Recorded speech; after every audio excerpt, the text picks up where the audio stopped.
यहाँ पर हमारे पास इन तीन बिंदुओं से बना एक त्रिभुज है और हमें इस त्रिभुज का क्षेत्रफल निकालना है। अब जब भी त्रिभुज के क्षेत्रफल की बात आती है तो सबसे पहले मेरे दिमाग में तो आता है ये सूत्र कि त्रिभुज का क्षेत्रफल होता है 1/2 गुणा आधार गुणा ऊंचाई। लेकिन यहाँ पर इस त्रिभुज का आधार और ऊंचाई निकालना थोड़ा सा मुश्किल लग रहा है, क्योंकि यहाँ पर कोई भी भुजाएं x अक्ष या y अक्ष के समांतर नहीं है। अगर होती तो सीधे सीधे हमें आधार या ऊंचाई मिल जाते, तो ये तो थोड़ा सा मुश्किल रहेगा। दूसरा तरीका मेरे दिमाग में आ रहा है कि हम इस त्रिभुज का क्षेत्रफल हीरों के सूत्र के द्वारा निकाल सकते हैं, जो होता है वर्गमूल s गुणा s ऋण a s ऋण b s ऋण c, जहां पर s होता है इस त्रिभुज का अर्ध परिमाप और a b c होते हैं इस त्रिभुज की तीनों भुजाएं। तो पहले तो हमें इस त्रिभुज की तीनों भुजाएं निकालनी होंगी, उनकी लंबाई निकालनी होगी, और वो होगा दूरी सूत्र के द्वारा। तो इस तरीके से ये तो काफ़ी ज़्यादा बड़ा और जटिल लग रहा है मुझे। और परेशानी इसलिए है क्योंकि इसकी सारी भुजाएं जो हैं वो टेढ़ी हैं। कोई भी भुजा x अक्ष के समांतर या y अक्ष के समांतर नहीं है। अगर होती तो काफ़ी आसान होता, क्योंकि निर्देशांक तल पर x अक्ष के समांतर दूरी निकालना और y अक्ष के समांतर दूरी निकालना काफ़ी आसान होता है। तो चलो एक काम करता हूं, मैं इन तीनों बिंदुओं से कुछ x अक्ष और y अक्ष के समांतर कुछ रेखाएं खींच देता हूं और देखता हूं कि हमें कुछ मिलता है या नहीं।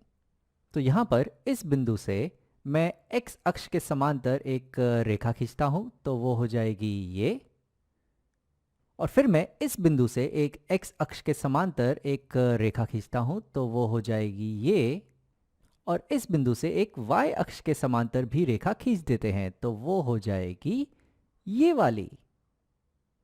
और इसी तरह से ये वाले बिंदु से भी हम एक y अक्ष के समांतर एक रेखा खींच देते हैं, तो वो हो जाएगी ये।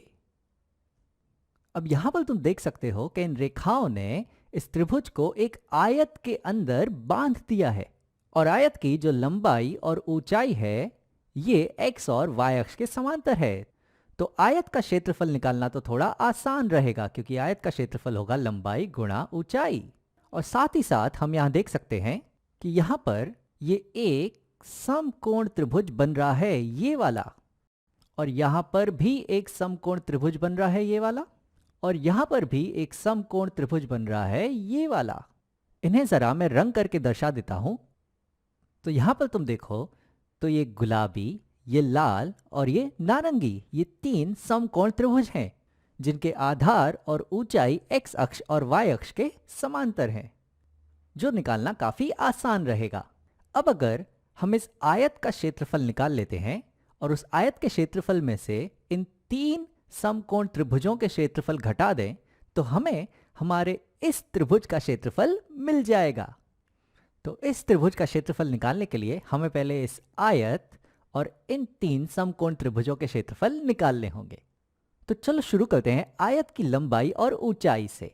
तो यहां पर ये जो आयत है, इसकी जो लंबाई है ये है यहां से लेकर यहां तक, तो ये है इस आयत की लंबाई। अब यहां पर जो ये वाला बिंदु है उसका x निर्देशांक है x3, तो ये वाली रेखा पर हर बिंदु का x निर्देशांक होगा x3, तो यहां पर इसका भी x निर्देशांक है x3। और ये वाले बिंदु का जो x निर्देशांक है वो है x1, तो ये रेखा पर जितने भी बिंदु होंगे सभी का x निर्देशांक होगा x1, तो यहां पर इस बिंदु का भी x निर्देशांक होगा x1। तो ये जो लंबाई है ये होगी यहां पर x3 ऋण x1, तो मैं यहां लिखता हूं ये जो लंबाई है ये है x3 ऋण x1। तो ये है हमारे आयत की लंबाई। अब आयत की जो ऊंचाई है वो है ये, तो यहां पर मैं इसे दर्शाता हूं कि ये जो आयत है इसकी ऊंचाई है यहां से लेकर यहां तक, ये है हमारे आयत की ऊंचाई। अब यहां पर ये वाले बिंदु का जो y निर्देशांक है वो बराबर होगा इस वाले बिंदु के y निर्देशांक के, जो है y2। तो यहां पर इस बिंदु का y निर्देशांक है y2, और ये वाले बिंदु का जो y निर्देशांक होगा वो बराबर होगा ये वाले बिंदु के y निर्देशांक के, जो है y1। तो ये वाले बिंदु का y निर्देशांक है y1, यानी कि ये जो ऊंचाई है ये है y2 ऋण y1। तो हमें हमारे आयत की लंबाई और ऊंचाई पता चल चुकी है, तो इसके द्वारा हम इसका क्षेत्रफल ज्ञात कर सकते हैं। अब साथ ही साथ हमें हमारे त्रिभुजों के आधार और उनके ऊंचाई की ज़रूरत होगी, तो चलो वो भी निकाल लेते हैं।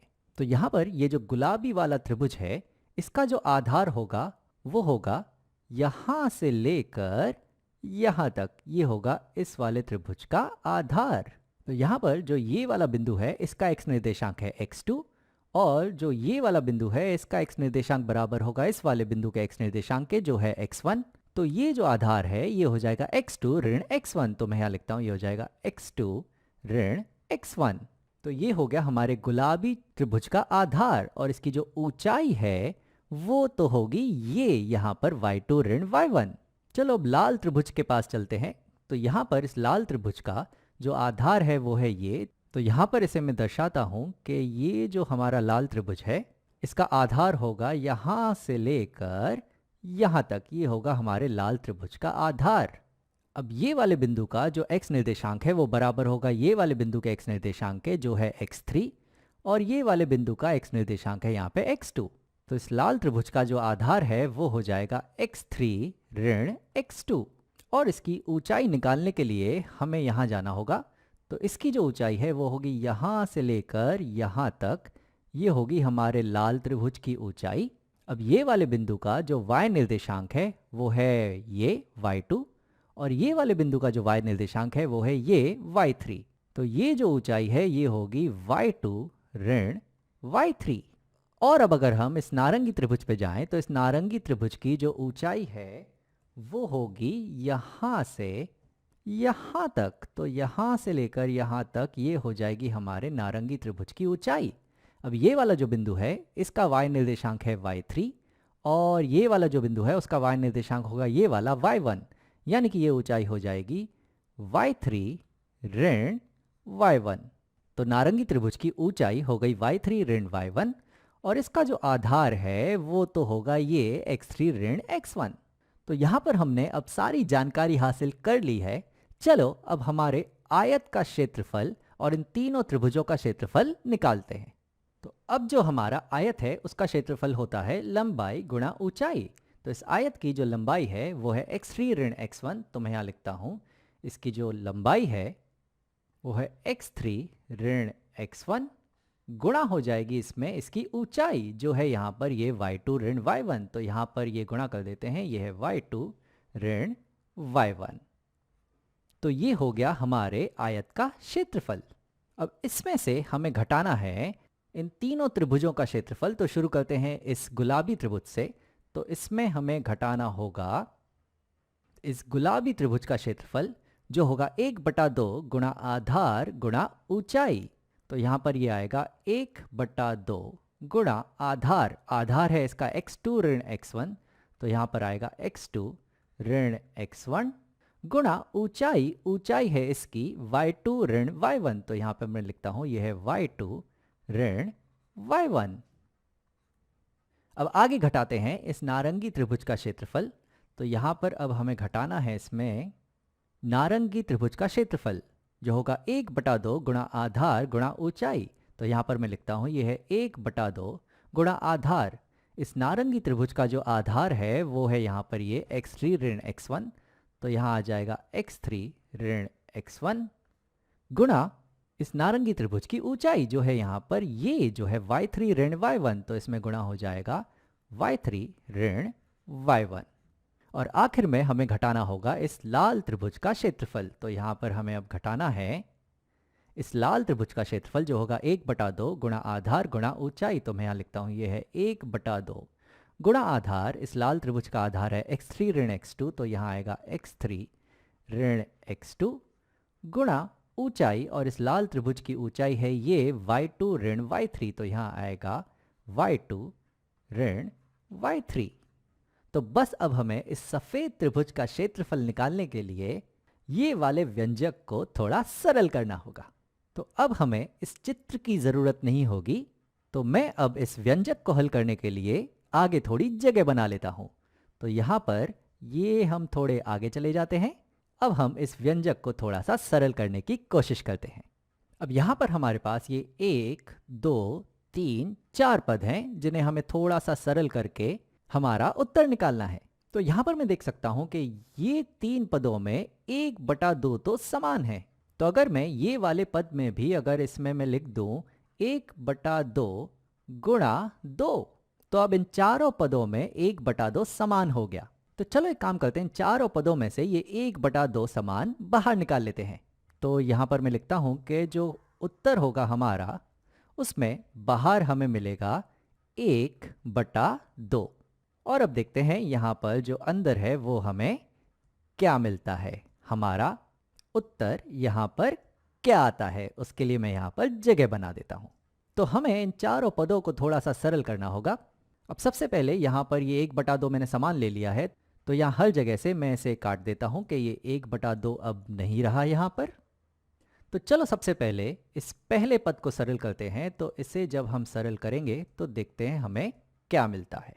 अब इस 2 को हम बाद में देखेंगे, पहले यहाँ पर हम इन चरों को गुणा कर लें, और साथ ही साथ ये जो चिन्ह होंगे इनको भी हम बाद में देखते हैं। तो पहले ज़रा इन चरों को गुणा कर लें। तो यह है x3 गुणा y2, तो यहाँ आ जाएगा x3 गुणा y2। फिर आएगा x3 गुणा y1, तो मैं यहाँ लिखता हूँ, फिर आएगा x3 गुणा y1। फिर होगा x1 गुणा y2, तो ये आएगा x1 गुणा y2। और फिर होगा x1 गुणा y1, तो यहाँ आएगा x1 गुणा y1।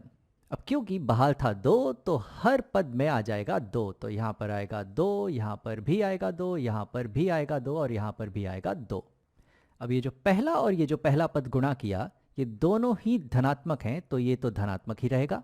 ये पहला पद और ये दूसरा पद, यहाँ पर ये धनात्मक है, ये ऋणात्मक है, तो यहाँ पर आएगा ऋणात्मक चिन्ह। फिर यहाँ पर ये वाला पद ऋणात्मक है और ये वाला पद धनात्मक है, तो इन्हें गुणा करके यहाँ आएगा ऋणात्मक चिन्ह। और फिर ये वाला पद ऋणात्मक है और ये वाला पद भी ऋणात्मक है, तो इन दोनों को गुणा करके यहाँ आएगा धनात्मक चिन्ह। चलो अब इस गुलाबी वाले पद को हम सरल करते हैं।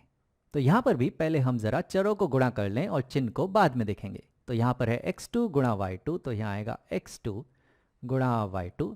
फिर है x2 गुणा y1, तो यहाँ आएगा x2 गुणा y1। फिर है x1 गुणा y2, तो यहाँ आएगा x1 गुणा y2। फिर है x1 गुणा y1, तो यहाँ आ जाएगा x1 गुणा y1। अब यहाँ पर ये जो पहला पद है ये धनात्मक है, ये वाला पद भी धनात्मक है, तो इन्हें गुणा करके धनात्मक आएगा, पर भाल चिन्ह है ऋणात्मक, तो ये वाला पद हो जाएगा ऋणात्मक। आगे यहाँ पर ये वाला पद धनात्मक है, ये वाला पद ऋणात्मक है, तो गुणा करके आएगा ऋणात्मक, पर बाहर ऋणात्मक है, तो ये वाला पद हो जाएगा धनात्मक। आगे ये वाला पद ऋणात्मक है, ये वाला पद धनात्मक है, इन्हें गुणा करके ऋणात्मक आएगा, पर बाहर क्योंकि ऋणात्मक है, तो ये वाला पद हो जाएगा धनात्मक। और उसी तरह से आखिर में ये वाला पद ऋणात्मक है, ये वाला पद भी ऋणात्मक है, तो गुणा करके आएगा धनात्मक, पर बाहर है ऋणात्मक, तो ये हो जाएगा ऋणात्मक। अब आगे के पदों के लिए हमें चिन्ह की चिंता करने की कोई ज़रूरत नहीं है, क्योंकि ये बिल्कुल ऐसे ही होंगे। ये होंगे ऋणात्मक धनात्मक धनात्मक ऋणात्मक। तो चलो इस नारंगी पद को हम हल करते हैं। तो इसे जब हम हल करेंगे तो हमें मिलेगा, यहाँ पर पहले पदों को गुणा कर लेते हैं। ये है x3 गुणा y3, तो ये आएगा x3 गुणा y3। फिर है x3 गुणा y1, ये आएगा x3 गुणा y1। फिर है x1 गुणा y3, तो ये आएगा x1 गुणा y3। फिर है x1 गुणा y1, तो ये आएगा x1 गुणा y1। और चिन्ह होंगे बिल्कुल ऐसे, तो ये होगा ऋणात्मक, ये होगा धनात्मक, ये होगा धनात्मक, ये होगा ऋणात्मक। और उसी तरह से आखिर में इस लाल वाले पद को भी हम सरल कर लेते हैं। तो यहाँ पर यह है x3, ये है y2, तो इन्हें गुणा करके आएगा x3 गुणा y2। फिर यह है x3, ये है y3, इन्हें गुणा करके आएगा x3 गुणा y3। फिर यह है x2, ये है y2, इन्हें गुणा करके आएगा x2 गुणा y2। फिर यह है x2 और यह है y3, तो इन्हें गुणा करके आएगा x2 गुणा y3। और चिन्ह होंगे बिल्कुल ऐसे, तो ये होगा ऋणात्मक, ये होगा धनात्मक, ये होगा धनात्मक, और ये होगा ऋणात्मक। तो चलो ये चारों पद यहाँ सरल तो हो चुके हैं। अब देखते हैं इतने सारे जो पद मिले हैं ये आपस में कटते हैं या नहीं। तो यहाँ पर पहला पद है धन 2 गुणा x3 गुणा y2। चलो देखते हैं यहाँ पर x3 गुणा y2 है या नहीं। तो यहाँ पर ये एक है ऋण x3 गुणा y2, तो 2x3 y2 से 1x3 y2 घट जाएगा, तो ये कट जाएगा यहाँ पर, और यहाँ पर ये 2 चला जाएगा, 1 बचेगा। आगे है हमारे पास ऋण 2x3 y1।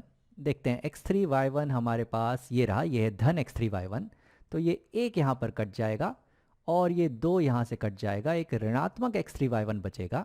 आगे हमारे पास है ऋण 2x1 y2, और यहाँ पर ये रहा एक धन x1 y2, तो ये कट जाएगा और यहाँ पर 2 कट जाएगा, एक ऋण x1 y2 बच जाएगा। यहाँ पर है हमारे पास धन 2x1 y1 और ये है एक ऋण x1 y1, ये है एक ऋण x1 y1, तो ये एक ऋण x1 y1, ये एक ऋण x1 y1 कट जाएगा और यहाँ पर ये वाला पद पूरी तरह से कट जाएगा। आगे देखते हैं कुछ और पद कट रहे हैं या नहीं। तो ये है ऋण x2 y2, यहाँ पर है हमारे पास एक धन x2 y2, तो ये धन x2 y2 और ये ऋण x2 y2 कट जाएगा। आगे है x2 y1, यहाँ पर हमारे पास कोई x2 y1 तो नहीं है।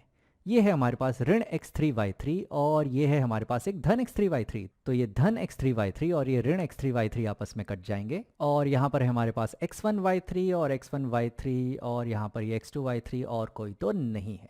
चलो अब देखते हैं हमारे पास कितने पद बच रहे हैं। तो यहाँ पर हमारे पास ये एक पद बच रहा है, ये है दूसरा पद, ये है तीसरा, ये यहाँ पर है एक चौथा पद, ये है पांचवा और ये है एक छठा पद। तो चलो देखते हैं इन 6 पदों को मिलाकर हम कुछ अच्छे से लिख सकते हैं या नहीं।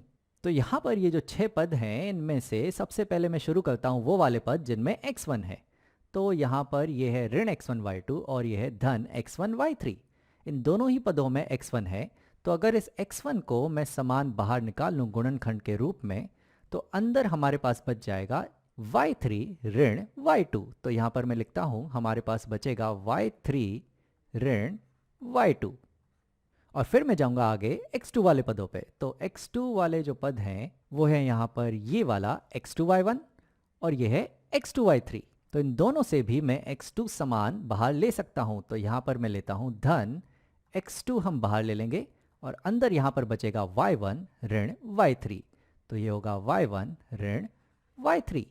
और फिर हम जाते हैं x3 वाले पद के पास। तो वो हैं ये दोनों, इन दोनों ही पदों में x3 है, ये है x3 y2, ये है ऋण x3 y1। तो यहाँ पर भी मैं x3 समान बाहर ले सकता हूँ। तो यहाँ पर मैं समान लेता हूँ बाहर x3 और अंदर यहाँ बचेगा y2 ऋण y1। तो यहाँ आ जाएगा y2 ऋण y1।